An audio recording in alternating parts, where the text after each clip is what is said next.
Fantasy Blitz. I am your host, Britt Flinn, and we've got a lot of stuff going on for you again today, like always. There was a ton of news that went on this weekend in training camp. We're going to talk some ADP Risers and Fallers based on Justin Fensterman's video over on fantasyalarm.com. And we are going to be joined by none other than Jim Coventry of Rotowire and SiriusXM Fantasy Sports Radio to talk a little bit of ADP and then some players who may be overhyped or underhyped in training camp. As always, please put your comments, questions in the chat. We love to hear from you. And don't forget, while you're there, hit that like and subscribe button to both the Fantasy Alarm and Better Sports Network YouTube pages. All right, so let's get into it. Like I said, we've got a ton of stuff going on today around the NFL and to catch up on from over the weekend. So the big news is that the Vikings tight end TJ Hawkinson hasn't been practicing, and it's unclear whether or not it's due to some undisclosed injury or whether or not he's kind of in a hold-in situation. This might just be standard negotiating practice, but if he's looking to reset the market, like some sources have suggested, then it could be a little more difficult to navigate. With Hawkinson currently going as the tight end 3 overall, this could be a real big blow to your fantasy teams if this situation blows up. So we'll have to make sure to keep a real big eye on that. In other news, Kareem Hunt is also making a free agent visit to the New Orleans Saints. Last week, we got news of Alvin Kamara's suspension for 3 games. And yesterday in practice, they lost their backup, Benjamin, due to a ruptured Achilles, currently leaving them with only Jamal Williams and rookie Kendre Miller. I'm not completely on board with Kareem Hunt being this guy. I think he might be a little bit pre-washed. But if the Saints want to use him in that pass catching role, like they're intending to use Kamara in, he could be a valuable addition to the Saints team. And better boss, Kendre Miller, going to ball. I would tend to agree with that. But we're just going to have to see. We've seen with rookies that if they are not good in pass protection, which is typically the last thing for them to learn, that they don't necessarily get as many snaps as the incumbent veterans, even if they are a little bit more efficient. Pass protection is a real big deal in the NFL in real life football. So that might be the only obstacle for him. Speaking about another running back free agent visit, the Cowboys may be in the mix as one of 3 teams to sign Ezekiel Elliott. Bringing back Elliott could alleviate a lot of the concerns about Tony Pollard's durability and workload, as he's never seen more than 200 carries in a season. It also came out that in addition to his suspension, that Ronald Jones will also miss some time due to a groin injury suffered on Saturday. So not only do you have concerns and questions around Tony Pollard's consistency and production if he does get that workhorse role, you've got a depth issue if Ronald Jones is going to be out there miss for a long time. Michael, as a Cowboys fan, I don't want Zeke back. Look, Zeke's not going to eat into Tony Pollard's real workload. He's going to be a short yardage back. He's going to be a between the tackles kind of plotter dude. He's not going to eat into Pollard's fantasy value. What he will do is alleviate some of that pressure and potentially help in the absence of Zach Martin if Zach Martin continues to hold out. So that's just my opinion as another completely unbiased Cowboys fan. So Corey Davis of the New York Jets could wind up a cap casualty at the end of preseason. The Jets head coach Robert Saleh said Davis would remain with the team through 2023, but undrafted free agent Jason Brownlee is making a real big case for himself on this roster. If the Jets did decide to cut Davis, they could save $10.5 million in cap space. So what is it? Is he going to remain on the team? Are they stirring up some drama ahead of the Hard Knocks premiere tomorrow? Or is this real news? We'll just have to tune in and wait to find out. I don't think that it's bad marketing, though, for Hard Knocks coming out tomorrow night. So Carson Wentz, in very puzzling news, posted a photo of himself working out over the weekend, but he was dressed in uniforms from the 3 different teams he's been on. Not only was it a horrible look to all of our eyeballs, it's not exactly a glowing endorsement when you can't make it on the Colts or the Commanders. Um, we've all seen that when an injury happens, that NFL teams kind of go after anybody who is breathing. So it'll be interesting to see if something does happen, if Wentz can get re-signed to a team. But yeah, this look was just comical. All right, switching over to some training camp news from the weekend, which there is a ton of, and we can all overreact to it. And that's my favorite part of training camp. Bringing the Cowboys back up, their kicking game has not started off on the right foot. Excuse the pun. Tristan Vizcaino missed 4 straight attempts this weekend, and he was actually released this morning, leaving incoming challenger Brandon Aubrey. But he wasn't much better over the weekend. He went 5 of 7, which sounds okay, but it should be noted that he struggled in the end of game scenarios. Dallas has dealt with special team struggles in the past, and if they don't get this corrected, it could be another really long season for Dallas.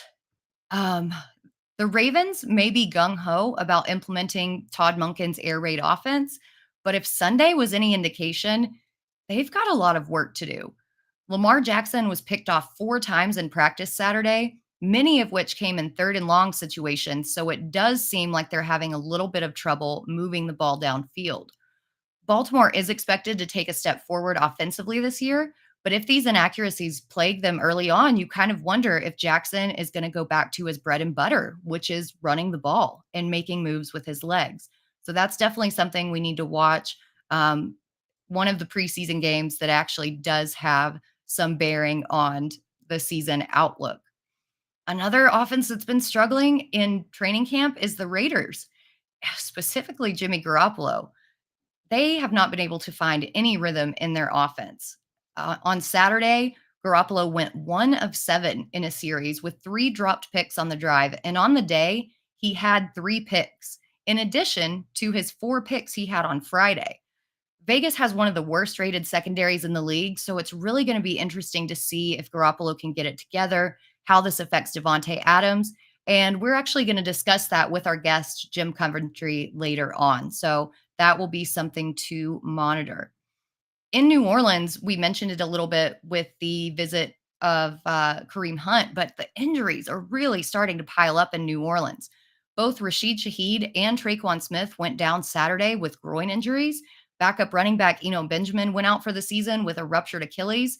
And that's just not a lot of depth in either room, especially when you factor in Kamara's suspension and the questionable health of Michael Thomas. We've heard over 2 years now that he's ready to play, that he's fully healthy, and he just hasn't been able to get back out there. So, what is he going to be able to accomplish when actual gameplay starts? Back to some more quarterback news. Kyle Trask continues to impress at Bucks training camp. He's showing big playability as well as checking off wins in the ball security column.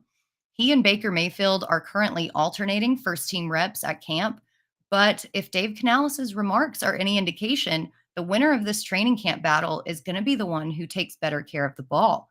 And right now, that's Kyle Trask. I think that if he ends up with the starting job outside of Baker Mayfield, that we're going to see a little bit more Mike Evans than we have initially predicted. So he could become a value if Trask ends up starting. Again, another really important situation to monitor there. Anthony Richardson, the rookie quarterback in Indianapolis, is continuing to put up solid practices over the weekend, and head coach Shane Steichen has been heaping praise on the rookie. Gardner Minshew has the edge in experience and does have experience in Shane Steichen's offensive system. But if Richardson continues to impress, it's really going to be hard not to start him. This guy is an athletic freak. He set records in basically every metric at the combine. And in addition to that, he's put on weight up to 255 pounds and 6'4". For some context as to just how big that is, Derrick Henry is 6'3" and like 240. So if this guy gets hurling towards you at full speed, he's going to be almost impossible to stop and to take down. Yes, I know that there are some concerns about his development, about his experience as a starter, but if he's catching on to this system as well as we think that he is, there's no way that he doesn't go as a QB1. I mean, he's going to get these reps. He's going to have fantasy ability with his rushing ability. Really looking forward to seeing him on the field. Another rookie that we're looking forward to seeing on the field is CJ Stroud. And he was named the starter in this week's preseason game against the New England Patriots. This should provide the clarity that we need as to how the training camp battle is going between him and Davis Mills, because we don't want to start these guys later on when we're just dealing with depth chart battles. We're going to start our guys who are starting, give them a little taste of the action, and then let them sit for the rest of the season. So the fact that Stroud is starting over Mills is a huge indication that he's going to be the team starter going into week 1. Speaking of some more clarity, we're also beginning to get some clarity in the Lions' backfield split. In an interview Saturday, head coach Dan Campbell name dropped a highly productive duo by the name of Alvin Kamara and Mark Ingram when hinting at how the running back load would be split. In some support of this, Jahmyr Gibbs was actually seen working with the receivers over the weekend instead of the running backs. And with the lack of depth in the wide receiver room, he should be in for a hefty number of targets. Don't go sue me, hefty garbage bags. All right, just some quick injury news, real quick. It's been a rough week or two for the Seahawks running back room. Kenny McIntosh, the rookie out of Georgia, suffered a knee sprain over the weekend that's going to keep him out for a couple of weeks. Depending on if Kenny Walker returns or when his timetable for return is, that could be a big blow, and they could be looking for some veteran running back depth. Michael, as far as I know, Taylor is still not practicing. That situation is still very much up in the air and is a very contentious situation. So we're all still looking for updates on that. Miami rookie Devon Achane missed practice yesterday with an undisclosed injury.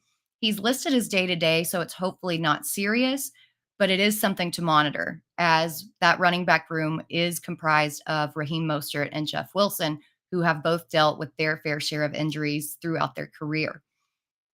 Patriots second year receiver Tyquan Thornton has been limited in practice due to an undisclosed injury. And on the heels of this news came a beat writer report that Kendrick Bourne is overtaking him as the wide receiver 3.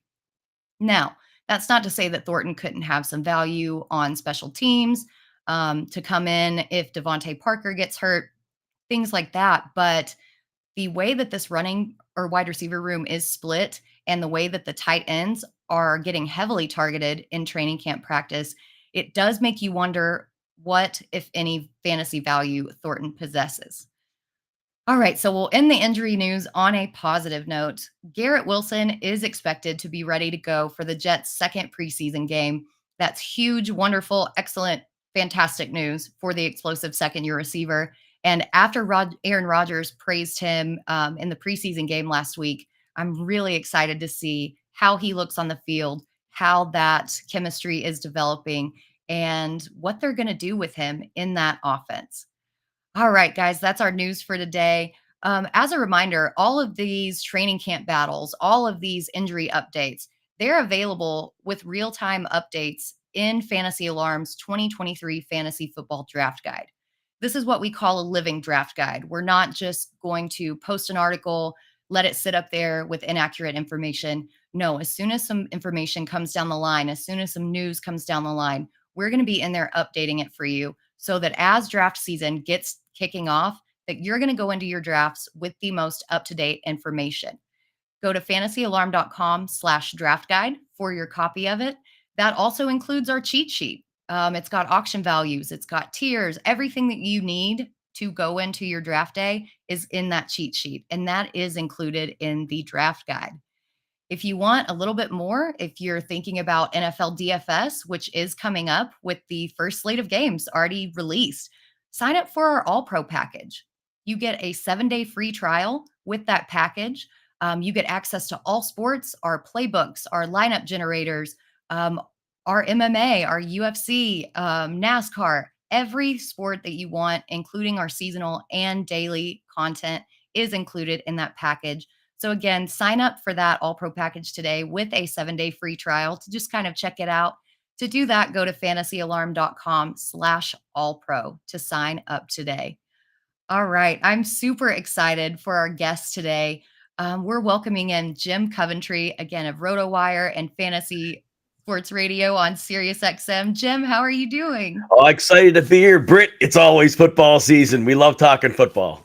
It is. And you are one of the guys who never takes a day off. I was new to TikTok. I avoided it as long as possible. And one of the first faces that I see on there is my friend, Jim Coventry, just providing excellent, amazing advice. And your personality and your delivery is just so amazing. You're so enthusiastic and so wonderful about that. So, as an old, can I ask you how you got started on TikTok? Because I need to learn how to make some videos. The good news is I don't dance on TikTok. So we saved the world right there alone. Hey, Rotowire, we have a social media department, and they told me that we need to do some TikToks. And, I guess one thing that's always worked for me, be it on XM or on videos, is I've just been blessed with energy and enthusiasm and like passion when I speak. I don't have to formulate it. And so at that point, once you have that down, just getting information out, that's what I do for work. So just having that natural ability to be able to get energy out there, it kind of works. I agree completely. I very much enjoy your videos. I loved seeing the videos of you from the Scott Fish Bowl live draft. Was that the one in Chicago? Yes, Am I correct? Okay. It was tough to go to that. I really wanted to go. I had an XM show that day, and Oh my no. co-host was giving me grief, like, dude, you're calling off. I don't want to call off, but there's so many people I want to meet. I was glad I went to the Scott Fish Bowl. It was like priceless, but man, missing a show, that's tough. You're like just weighing on both hands. You're like, which one do I do? Which one do I do? But you did get some excellent, excellent content on there. Very much enjoyed. And speaking of new content, you've got a new show on YouTube, the Rotowire Fantasy Football Live Show. It's Monday through Friday, 11 a.m. Is that correct? Yeah, it's a blast. It's 11 a.m. Rotowire YouTube. During the preseason, I take Thursdays and Fridays off. During the regular season, we'll switch 2 different days. I do go on the weekends because I have to work XM anyway, so I'm on the clock those days. But this weekend is going to be dark because I think most fantasy football crazies like us are going to be in Canton, so there'll be no show. But yes, 11 a.m. Eastern. The replay's always available. Yes, Canton and the Expo. Super excited to be there. I'm sad that I don't get to draft with you again in the Kings Classic because that experience was so incredibly fun for me. I had never done an auction draft before, and getting thrown to the wolves almost with like you guys. Oh, it was wonderful, but also just kind of, oh my gosh, what am I doing here? But I learned so much from listening to you guys. And you're a former Kings Classic champion as well. So that's really hard to do in a 14 teamer. The beauty of the Kings Classic, it's 14 teams. So whenever you want to add competition to a league, first you add more teams. But then the second tier of that is adding a lot more starting positions. So the only reason we didn't do super flex is right now we think the audience wants to hear about one quarterback leagues. There's a big move towards super flex, but the majority is still single. But other than that, we added 3 flexes to go with 3 receivers and 2 running backs. And then 4 IR spots. If your player misses 1 game, you can use an IR spot. So after week 3, if you're looking on the waiver wire, page 2, literally, you'll find Todd Gurley. He's been out of the league for 3 years. That's a competition league. And so, yeah, that's why I love the Kings Classic. Oh, yeah. I was dumpster diving because I went in with the strategy of studs and duds. I was like, okay, I don't have enough experience to kind of deal with the nuances of pricing. So I'm just going to go studs and duds. And it worked out for me. But oh my gosh, I was lucky a couple of those weeks, hitting on Matt Collins when he had his 30-point game, like hitting on Richie James, just some random things that I'm like, ooh, we'll see if this works.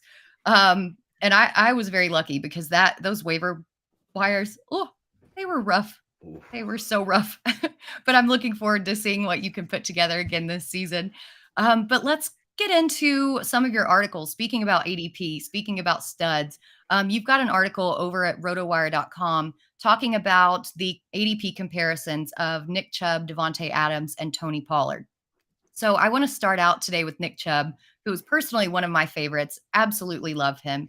And he has gained a lot of steam on some platforms during camp and after what we saw in the Hall of Fame game with all of those running back screens and checkdowns. But he's still going in the early to mid second round in the NFC and FFPC platforms. So, as good as he is, he's never finished better than RB6 in PPR leagues. But this year, his aggregate ADP is RB4. So, do you feel comfortable taking him this high? Do you think he takes that next step up with Kareem Hunt gone? So, Britt, before I answer, I want to point out something because a lot of the audience needs to know this. A lot of people are going to watch preseason games and they're going to watch like seeing targets going to running backs. I have the terrible, terrible, awful job of projecting every preseason player for every preseason game. And I had to research back multiple years. In my research, what I saw, the majority of teams throw an exponentially high rate of screens to running backs. It's like they want to just get the ball out of the quarterback's hand. So the receiver targets are low, the tight end targets are low, but the running back targets are through the roof. So I do want to encourage audiences to be careful with targets to running backs in the preseason. If I didn't have that terrible job, I would have never known that. I just learned this. But you are onto it, Nick Chubb, though. And I do want to mention I will take him as my running back 3. I have taken him at the turn. So I'm very comfortable taking him there. And I know we're going to have a lot more questions about him, but that's the jumping off point. I definitely will take him there. Yeah, I think that his upside is just I think he's better than Derrick Henry in terms of pure rushing. I've always loved him. I don't feel like he gets the respect that he deserves in fantasy leagues and in real life NFL, to be quite honest. I mean, this guy is just so good. And part of that is because he's been knocked in the past for his lack of passing work. Do you think that the departure of Kareem Hunt opens the door for more passing work? And if he can make a run at the overall RB1 spot with that? So great set of questions, Britt. So first of all, he did have a season in 2019 with Kareem Hunt where he caught 36 passes. That's a good number, right? So 49 targets as well. So he has a history of being able to do that. And last year, 27 catches, not bad. But you're right. Kareem Hunt is gone. There is no real backup. Jerome Ford is there, but I don't think anybody thinks Jerome Ford is the threat to receiving work that Kareem Hunt was. Now, it's funny, Britt, because in the news, offensive court or running backs coach Stump Mitchell says, well, yeah, he's probably going to be our third down back, meaning Nick Chubb. Kevin Stefanski says, I don't know who our third down back is. Oh, thank you. Really appreciate it. But look, he has to be on the field more. And here's why I like his receiving potential. Think about this, Britt. For years, Cleveland's running game was the only thing that defense is worried about. They loaded the box as much as possible. So even if you dumped the ball to the running back, there wasn't a lot of room to go afterwards. I expect a complete change of the Cleveland offense. I say this over and over again. Deshaun Watson, in my opinion, did not get back to the speed of the game last year after 2 years away. It's already back in practice. He said he's not thinking, and that's you can't think when you're on an NFL field. You react. It's already back. I believe they're going to run a 3-receiver base.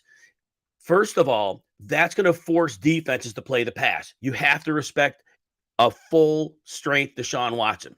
At that point, they still have a top 6 offensive line. Now, you're going to tell me that Nick Chubb, who you astutely mentioned, is the best pure runner in the NFL, 96 percentile yards after contact. As a receiver, if he catches the ball. Now, he has less bodies in front of him. He's going to steamroll people. In the running game, he's going to see lighter boxes. He doesn't even need to have 350 touches. I could see him go to 6 yards a carry this season and on his catches do a lot of damage. Yes, he can be the RB1 this year, Britt.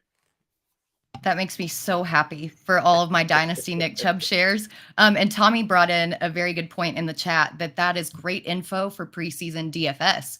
Because with DFS, especially with preseason, we're like, who's going to play? Who's going to get the snaps? Those running backs getting all that receiving work, that's a little sneaky nugget of info that you dropped on us, Jim. I really and like I said that. I learned it the very, very hard way. I was trudging through game logs for 3 years, just doing a week at a time, like preseason week 1, then preseason. Oh my gosh, nobody wants to do that work.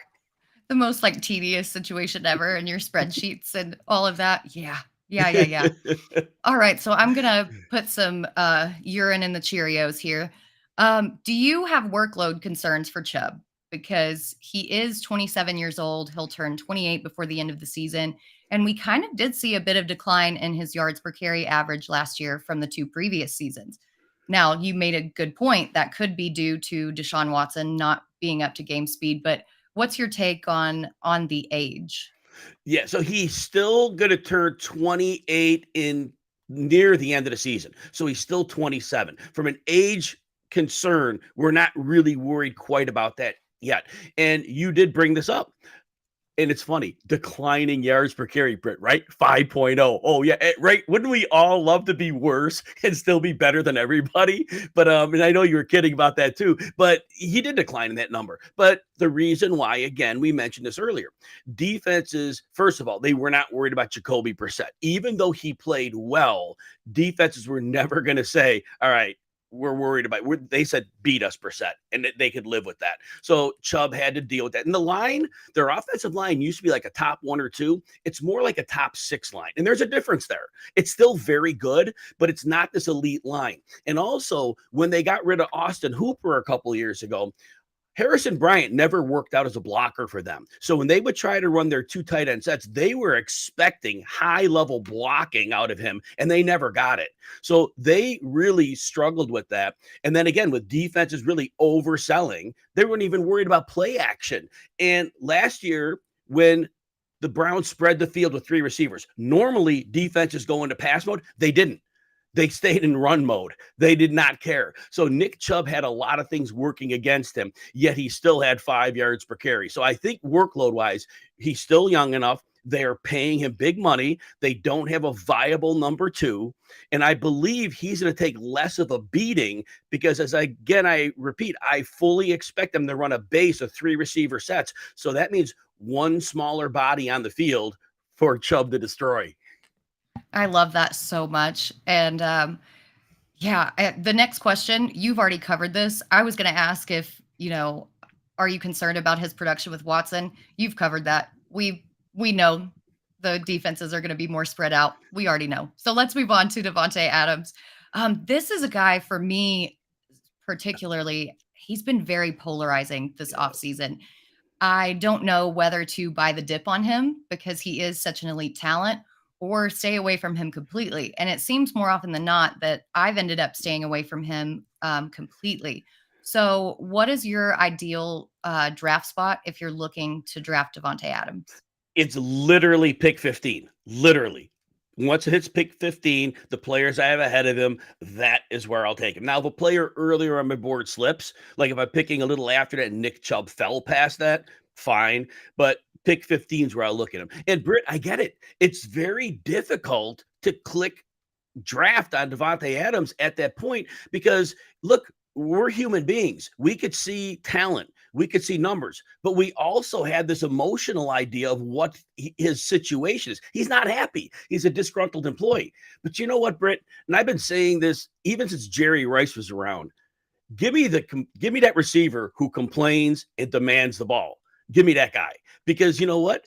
If you're good enough, you're going to get the ball. And I believe that Davante Adams being unhappy, they're going to feed him. Who else are going to give the ball to, right? Jacoby Myers, not so much. Darren Waller's gone. And, Hunter Renfro's maybe on the trade block. So realistically, Adams had, I don't remember the target number. I want to say it was 180, but it may not have been last year. It was 182.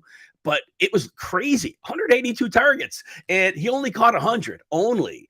But the fact that you're going to get fed that much, they don't have an option. And in terms of the quarterback, yeah, Jimmy Garoppolo's not very good, but no matter who the quarterback is, we've seen superstar X receivers. We've seen them dominate even with bad quarterback. Like the superstars will get the ball, volume will win, they will get it done. Defenses can only do so much to take them away, but these Hall of Fame talent type guys, they have a way to win every time. I mean, think about this, Britt. What's the worst season if Adams is healthy, could have 1150 and 7 touchdowns? That's got to be a low floor for him, right? Yeah, I think you're right there. Again, that emotional attachment, I think, is what's getting me. And then the training camp hype or lack thereof over the weekend. Jimmy Garoppolo has had a horrible weekend. In one series, he went 1 of 7 with 3 dropped picks. Like Michael asks in the chat or says in the chat, Jimmy G can't throw more than 20 feet. Does that make you worry a little bit about Adams' production, just getting him the ball and people not respecting the pass and or run, which we'll get to next. I'll answer this backwards. I'll go with the end first. So the thing with Jimmy Garoppolo is when you think about it, he played and succeeded mostly in Kyle Shanahan's offense. There were usually either two running backs or two tight ends on the field. So they always had heavy personnel, but there was always a receiver schemed immediately in the space leading toward yards after the catch. So as I believe Mike in the chat said, literally, if you throw the ball a few yards and it's on target, it's a 15-yard gain. Whether it was Debo or Ayuk or Kittle, that yardage after the catch was incredible. And so now he goes to the Raiders, who they got rid of Darren Waller. They got rid of Foster Moreau. So guess what their offense is going to be? It's going to be a 3-receiver set. Jimmy Garoppolo is not going to have that extra tight end or running back on the field. So now he's going to have to be against defense. Remember this too, Britt, when those defenses in San Francisco, they had to play run first. That was a run-based team. The throws are coming off. Now he's going to face defenses that are going to look for the pass. So that doesn't look good. I will speak, though, to the training camp stuff you talked about. That one, he may still stink. But here's why I give him a pass in the training camp. We often hear about quarterbacks throwing interceptions at practice, especially either rookies or new quarterbacks on new teams. And the thing is, beat writers are seeing cause for alarm and they're just screaming this out. But what happens in NFL camps is this. When you're learning an offense you're new to, you're trying to get on the same page with your receivers. Quarterbacks are encouraged to take risks. They want you to test things out. Maybe you learn something that the play can expand if you do something different. So they take these chances they would never take in a game. And then the other thing is they're working on a package of plays. The defense knows what the play is. And so if a young hotshot wants to make his name, he jumps the route because he knows what the route is. So, and maybe Jimmy G just does stink. That's possible too.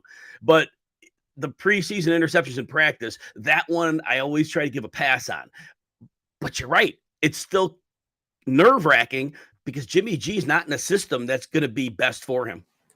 Yeah, I'm still so on the fence, and you're just making it worse, Jim, because you're giving up so much good information about why we should be on Adams. But that schedule up against the AFC East and their secondary, and the rest of the AFC West hasn't been bad either. I really look forward to seeing some actual preseason games and seeing what Jimmy G looks like on a real game situation. Because you're right. And you made such a good point that this hype has probably gotten out of control because people are just seeing things and they're not putting thoughts behind why they're seeing what they're seeing. So always great points. Gosh, Jim, you're making this so hard for me. Now I'm just going to go roll some dice after this. Yes. So one last question about Adams. There is the looming possibility of a Josh Jacobs holdout. And if that happens, I feel like defenses aren't going to respect the pass at all. So do you feel better or worse about Adams if Jacobs comes back or if he holds out? It's funny. It may actually benefit Jacobs, and you wouldn't think so because defenses had to respect 50-50 on them last year. But if they have to guard pass, they get more defenders out there, but the targets are going to go through the roof. So Adams might see a much lower yard per catch because last year it was ridiculous. They were getting him downfield shots. I want to say his yards per catch was around 15-ish, and that was 2 yards higher than it was in Green Bay. This version of the offense, he's not getting 15 yards a catch. It's going to be more like 10.2. But if he catches 150 passes, don't rule that out. Do not rule out Devontae Adams because if teams are dropping 8, basically they are going to put a cushion to make sure there are no big plays. They're going to stop chunk plays. But that means Adams is still going to be open near the line. It's going to be a lot of short passes, but he still by volume gets to that 1,150 yard mark. Like I said, don't rule out 150 catches. So I think the more they have to throw, defenses can only do so much. They could stop him from big plays. That's about all they can do. And in PPR leagues, honestly, those little short, target instead of those downfield, it may not look the prettiest, but it may work out better for you in the long run. So always something to think about. Man, I'm going to have to find my dice for real. So let's talk about the last guy in your article, Tony Pollard. He was a fantasy darling last year. He provided humongous return on his ADP. But this year, he's going off the board as RB7. So, how do you feel about drafting him, which is where I kind of feel his ceiling might end up being? Britt, it's tough this year because, well, before the turmoil, I love Jonathan Taylor. I love Nick Chubb. I like getting one of, not Taylor anymore because I don't know what to expect. But in that second round, I'm not really looking running back. I see all these pitfalls with many of them, not Pollard so much, but there's receivers I like in that group. And I want to pound the wide receiver draft board there. So that's the reason I'm not getting Pollard. But outside of that, I may miss out on a special season by passing on him because he has to get volume, right? I mean, who's there? And Dallas they haven't shown us organizationally that they are trying to actively bring somebody in. They would have tried to, like the Patriots have brought in bodies. They brought in James Robinson and signed him and dumped him. They brought in Darrell Henderson and Zeke, and they brought in Dalvin Cook. Nothing in Dallas. Oh yeah, Ronald Jones, great. That's useless. So yeah, he could have a real special season, but his weight is good. All right, he's 209, but he's 6 foot, so his BMI isn't great. So that's where I'm caught up, Britt. If they give him this massive workload, the weight sounds good, but backs can lose explosiveness if you're taking between the tackles hits far too often. So I'm conflicted. The talent is unquestionable, but I could see him wearing down.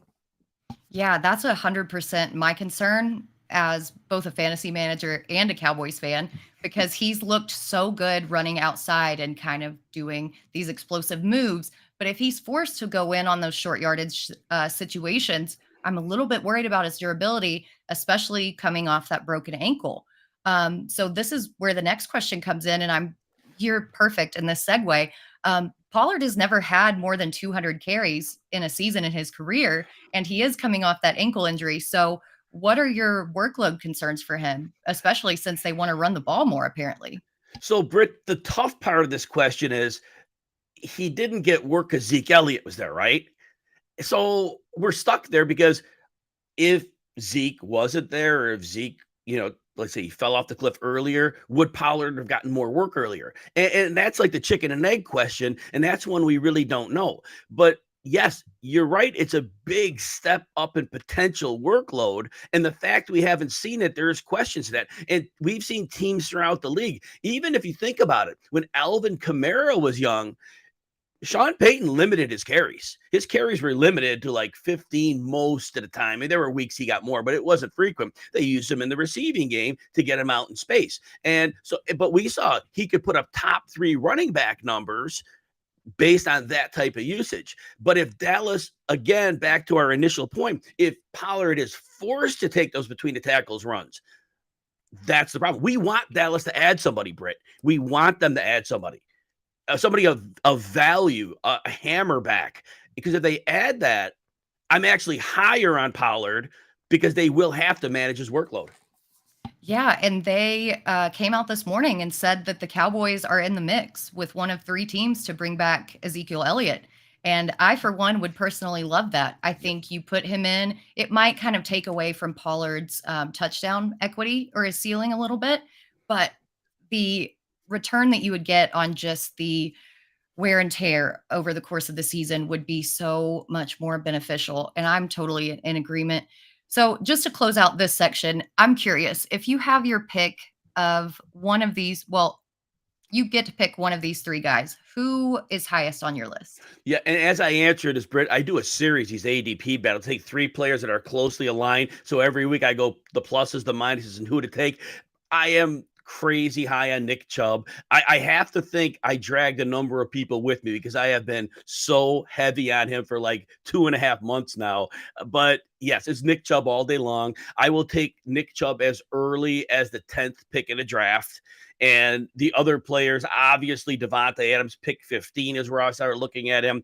And if I were to look at Pollard as a running back, probably right after pick 15. So to me, Chubb, although he was very close in aggregate ADP to these 2 players, to me, he's far more valuable.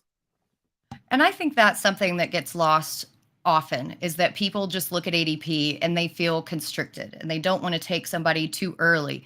But for a guy like Chubb, who's probably going to have this boost in receiving work from what we've seen in the past, that's when you have to deviate from ADP. And that's why series like yours are so important and give us all of this information. Mike just followed your TikTok. You have a new fan, new Thank you, supporter. Mike. We love that, Michael. Thank you so much.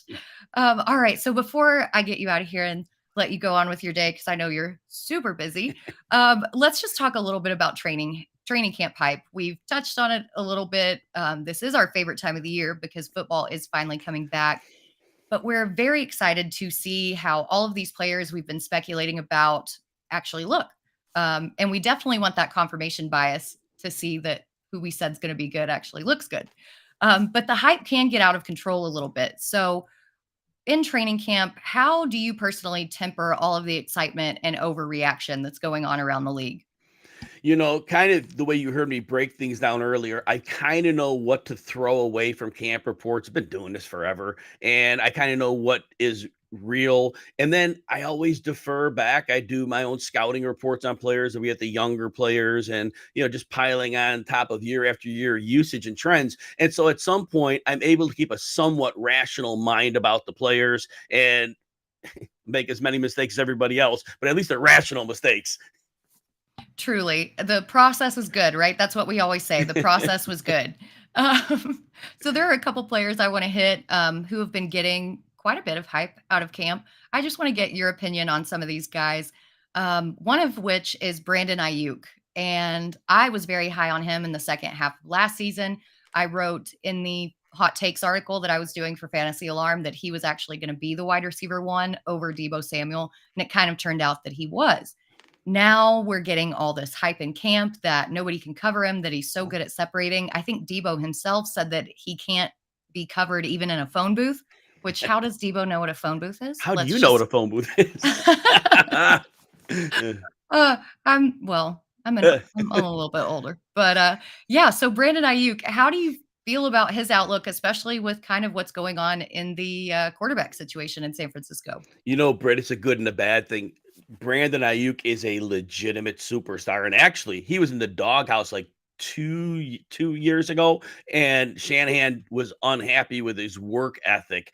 But once they cleared that up, Brandon Ayuk, if he was on a team where he was like the clear X receiver used with high target share, we would be talking about him as a second round fantasy pick. Unfortunately, the hype is about right, because he's going to get his, but the problem is the ride's going to be bumpy, because in that offense, we mentioned Shanahan earlier, it is a run-based offense. McCaffrey's going to be a big part of the passing game, and then it's a matter of whose week it is. Is it Ayuk's week to get targets? Is it Kittle's week? Is it Deebo's week? They all have to get the ball because a coach can't alienate these superstar players. And when we look back, Ayuk gets 1,000 yards, right? But he was less than 10 PPR points in 8 games. And then he didn't even is 15 games where he was 14. I'm sorry. He was between 10 and 14 PPR points 7 times. So there weren't many ceiling games. There weren't many at all. But he gets there, but he's not going to reach his talent level because of the team he's on. And it's heartbreaking because he is a stud. I think so too, man. It's so disappointing to see these elite players. I mean, he's literally one of the top 2 or 3 in separation, and his ability to get open is absolutely insane. But yet he seems to be stuck with all of these game manager type quarterbacks and heavy run game system that it just doesn't, you just never see his full potential. And I'm with you. I haven't taken a lot of Ayuk just because of that floor ceiling debate that you just brought up. But I do think that in real life, he's going to be super enjoyable to watch on Sundays. Oh, 100%. Yes. Cannot wait. Again, hate it as a Cowboys fan. The next guy on my list is the rookie out of Tennessee, Jalen Hyatt. It's kind of seemed that New York has just gathered this elephant graveyard full of slot receivers and little small guys, and then Darren Waller. Jalen Hyatt has had some good highlights in camp, but he's also had some pretty bad drops. So how do you feel Jalen Hyatt? Where does he stand on the hype train for you? So any hype he gets this year is going to be overhyped.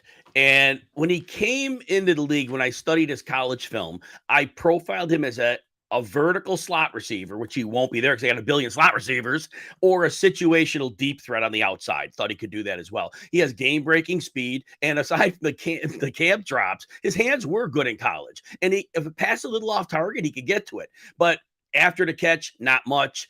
Here's the other thing.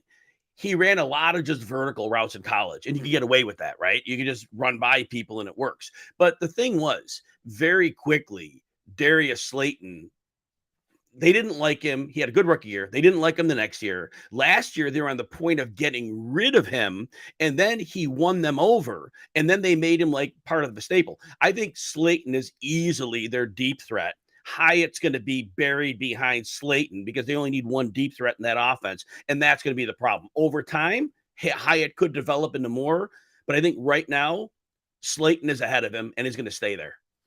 Yeah, that route tree is very concerning when you look at just how limited that tree was. That's my big pause on him. You can't ever count out a Bolitnikoff Award winner, but No. again, that was in the NCAA. This is the NFL with like real professionals. So I just want to hit maybe a couple more here because I've already kept you too long, but you're so fun to talk to. I love it. So Jahmyr Gibbs out of Detroit, obviously they've got David Montgomery. He's a rookie running back, but they took him with very high draft capital. Now we hear that he's working with the wide receivers running routes. So, man, we hear it all the time that this running back's lined up in the slot and he's going to be running routes. And then it comes around to the actual season and he's in the backfield. So, do you think that Gibbs is going to live up to all this receiving hype that we're hearing out of him? So I think he's clearly going to be a receiving based back. Dan Campbell has laid out the blueprint for us already. He didn't like DeAndre Swift because he couldn't stay on the field. I get that. But he had what I call the innings eater. He had Jamal Williams just grabbing the early down carries, taking that pounding in between the tackles, brings in David Montgomery. Now, Montgomery makes a million people miss, but he can't get yards after contact. I don't know what good that is. But regardless, he's still going to take those, I call them innings eater downs. So, and I don't think you want Gibbs between the tackles a ton either. He is 199, but he didn't have the look of a decisive inside runner in college. He wasn't a strong runner. His game is vision, explosiveness, dynamism. That's his game. So they want to get him in, like you said, they want to get him in the slot. But here's the point. Who's their slot receiver? Amon-Ra St. Brown. So, and they're talking about moving him to the outside. Yeah, same thing. Yeah, talk about it. At the end of the day, you're not going to move him to the outside. And I know people cite his win rate on the outside. He's a slot receiver. And if he's going to get his 140 targets, and now you're talking Sam Laporta maybe being a thing in the middle of the field, how many middle of the field targets are there? Now, Gibbs is still going to get his. He's going, whether it's screens, whether it's some design passes. I just worry in a part of the field where St. Brown lives and maybe Laporta chips away at a little bit.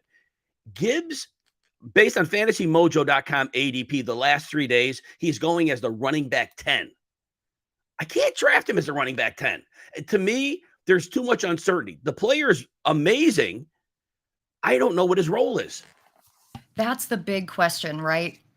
We're doing the player debate series over at fantasyalarm.com.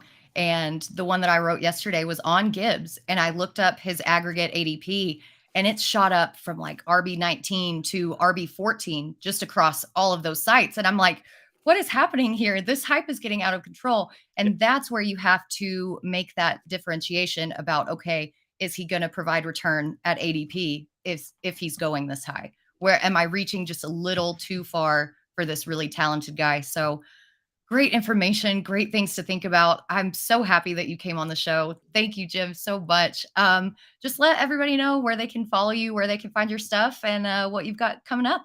Yeah, so in the preseason, I guess following me on the X, Twitter, what are we calling it these days? But I do 5 player threads a week. And you heard the way I tend to break down players. I put that into thread form. You'll get 5 of those a week. Like Britt said, I don't dance. Thank goodness for that. But I'll do a lot of them on Rotowire and then repost them. So that's where those are going. SiriusXM on the weekends, not this weekend because of the Expo, but Saturdays and Sundays, 1 to 3 Eastern. You could catch me there. And the Rotowire live show that Britt will be on Wednesday of this week. Yeah, very excited about that. That show on Rotowire YouTube. It's 11 a.m. Eastern, 5 days a week, off Thursday and Friday. Britt, appreciate you having me here. Thank you so much. Can't wait to see you this weekend in Canton. 100%. It's going to be a blast. I'm so ready. Thank you, Jim, so much. You're awesome. Oh, guys, did we have time to lock all that information in our brain? That was such invaluable information. And again, we thank Jim so much for coming on here. Getting closer to the end of the show, let's hit on some risers and fallers. We've kind of talked about ADP throughout the show, and our fantasy football drafts are kicking off. We are getting closer and closer to the start of the NFL season. And with that, we're seeing some major movement in ADP. So, why does it matter whether or not a player is moving up or down in ADP? Well, if you're punting on a player hoping that he's going to fall to you and he's one of these risers, you need to know what the general consensus is. Looking at players who are rising and or falling is a pretty good indicator of how the general public views these players and if you'll be able to scoop them up at some value or if you need to reach a little bit on them. Justin Fensterman has a new video out on fantasyalarm.com discussing the latest movers. So let's hit on a few of them here and make sure that you guys go over and check out the full video again on fantasyalarm.com. So one of the risers is Los Angeles Chargers wide receiver Keenan Allen. I know that he missed 7 games last season due to injury, and it kind of seemed for a little bit that people had jumped on the train of thought that he was injury prone. But the FFPC drafts have shown a jump in ADP with him going around 40.08. The addition of Kellen Moore at offensive coordinator and all the training camp hype hints at a deeper, more high volume passing game. And although Allen is older, he's been a consistent producer. If you look at those games where he came back from injury last season, he only saw fewer than 7 targets once in 8 starts, and he actually saw double-digit targets in half of those games. What's even better for fantasy is the results. We all love results, right? In that span, Allen finished as the wide receiver 3 in PPR formats, wide receiver 4 in half PPR, and even wide receiver 16 in standard scoring. So this guy was doing it all. He was all over the field. If you're looking to get a discount on Allen, be sure that you are not the only one. I think that he's woefully undervalued in fantasy drafts right now. And if you want him, you're probably going to have to reach to get him. The best advice for these risers is to know who is in your league, who you're competing with, and what their draft preferences are. Watch how the board falls. And again, like we mentioned with Jim, don't be a slave to ADP. Go get your guys, and deviating from that path is the best way to differentiate your team. Sky Moore of the Kansas City Chiefs is another receiver that's been slowly creeping up draft boards. And in fact, he's just cracked the top 50 in aggregate ADP. Moore has been getting a ton of hype at training camp. And with Kadarius Toney injured, some of the beat reporters are saying that Moore and MVS are the only 2 receivers who are actually locked into their role. So we haven't seen a ton of his work last season. He only saw 28.5% of the snaps and just got 33 targets, but he does have a ton of speed. And if he is locked into the slot receiver role where he's going to get that high volume of snaps, it's likely that he is going to have a role in this offense. Now, to kind of temper that, it is also likely that Kansas City kind of runs this wide receiver by committee, similar to what we saw last year.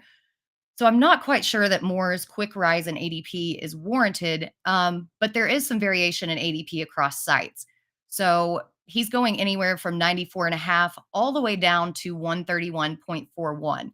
So while he is going to have a prominence role in this offense, or very well could, I won't say he will, I'm a little more wary of these guys with such a wide range of outcomes, which is reflected in the ADP. So let's talk about a faller real quick. If you have any more questions before the end of the show, please throw them in the chat. I would love to answer them. So one faller Finsty includes in this video is Eagles running back DeAndre Swift. He's going all the way down at an FFPC ADP of 77.89. The Eagles traded for him in the offseason after losing Miles Sanders, but he's been another player who has been very polarizing. One of the knocks on him is that with a running quarterback, the Eagles don't check down to their running back. And in fact, in 2022, the Eagles ranked dead last in total passes to their running backs. Swift, as a pass catching back, looks to have a very sparse role unless Rashad Penny is injured. But speaking of injury, Swift has dealt with his fair share. I mean, I don't think it's as big as people make it out to be, as he's only missed 3 games in each of his last 3 seasons. And Rashad Penny isn't exactly a paragon of health. But if something happens to Penny, Swift is probably in line for the bulk of the work. And he did post a yards per carry average of 5.5 yards last year. Now, behind a better offensive line, if he gets the work, he should be able to produce at a high level once again.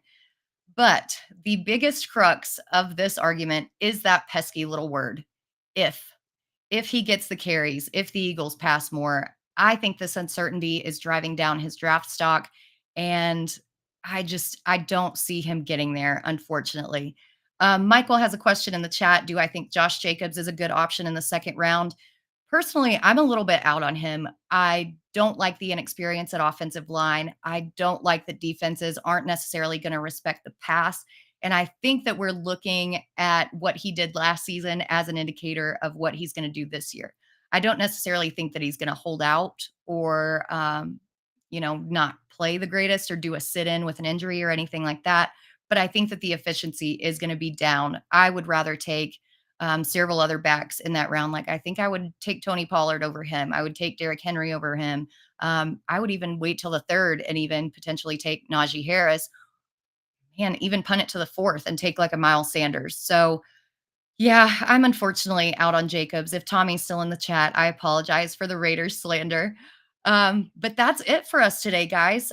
We've covered training camp news. We covered ADP Risers and Fallers. And again, thank you so much to Rotowire's Jim Coventry for coming on the show.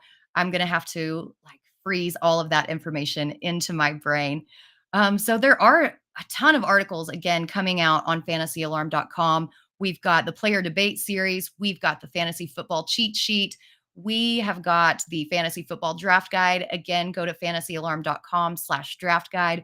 Or for the all pro package, go to fantasyalarm.com/all pro. Test it out with a 7-day free trial and get all of the sports and all of the features. Coming up next, make sure that you stay tuned for the Fantasy Football Game Show from Front Yard Fantasy, the Better Sports Betting Show with Dan Servadidio and Howard Bender, and the MLB DFS live stream with James Grande and John M. Pimba. I will be away on Friday and Monday because I will be at the Fantasy Football Expo, but make sure that you tune in next Friday, August the 18th at the same time, same channel. Like and subscribe, hit that follow button. And as always, thanks for getting blitzed. We'll see you next Friday.